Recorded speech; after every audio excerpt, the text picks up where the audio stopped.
วิอะไรเขาค่าพ่นพอดี15 สอบนะพี่น้องถึงหน้าปีแล้วนี่หน้าปีกับทนาวหน้าแซงหันแล้วไหล200เนาะไหล200 สอบไหล14 สอบค่าพ่นกับหน้าปีหันเอาสอบ 1เนาะพี่น้อง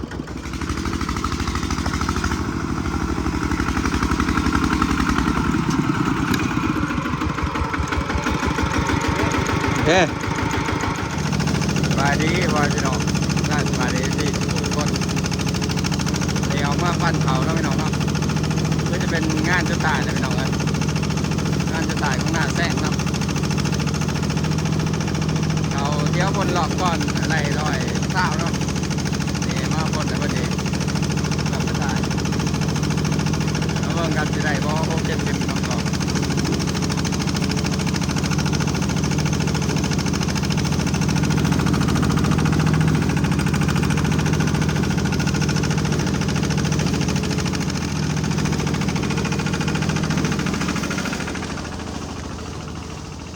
จริงเหรอวะ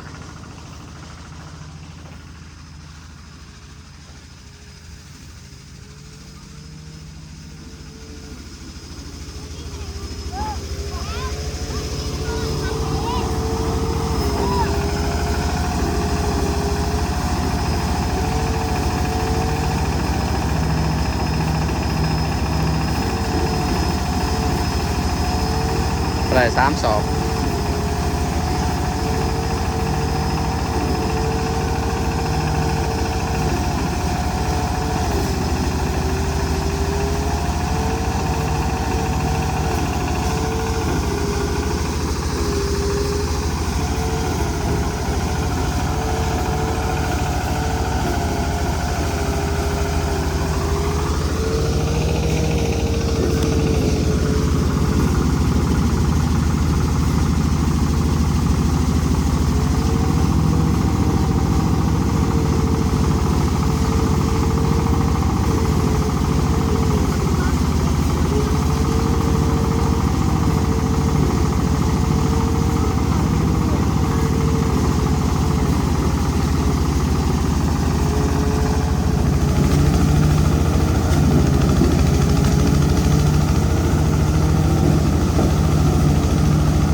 ยก80ที่ได้ยก80แล้ว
นี่แหละน้องพี่น้องเลย80ปลายป่ะ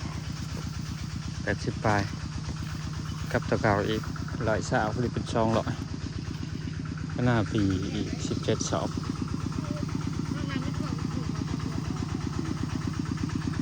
เอาเขามาเลยไปพี่น้องครับอะไรเขาคาพลพอดี15สอบนะพี่น้องถึงหน้าปีแล้วนี่หน้าปีกับทนาวหน้าแซงหันแล้วไหล200เนาะไหล200สอบไหล14สอบคาพลกับหน้าปีหันเอาสอบ1นะพี่น้องหน้าปีตัวมาพลเพิ่นหน้าปีแล้วเป็นไหล17สอบพี่น้องนี่เป็นไหล205สอบเนาะ205สอบพอดีไหลรวมพอดีเป็น15สอบคาพลไปกลับปันนี้หลังจากที่จอดรถใบโอ้เป็นอาทิตย์คุณได้พี่น้องจอดใบนี่เนาะนี่เอากลับปันตอนนี้เอาว่าหอดคอยปราบเสียนเดี๋ยวว่าถ้าบ้านขึ้นเว้ยฮะบ้านขึ้นวะเขา15สอบแล้วเนี่ยคอยตัวนี้นะพี่น้องเอ้ยที่ว่ารถคนเขามันเหยียบกลัวฮะ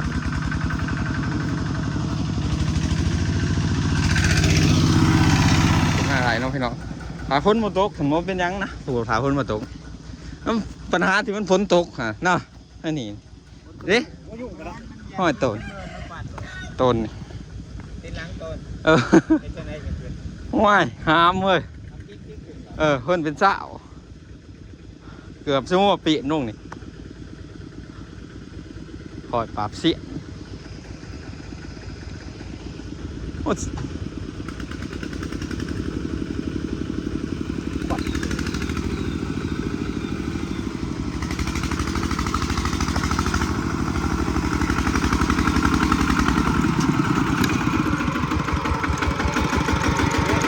เฮ้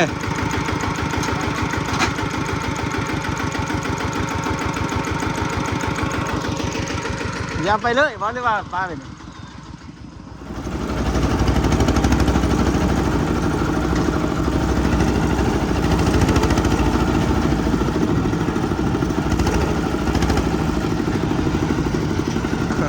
ส้นกลไม้นั่นน่ะ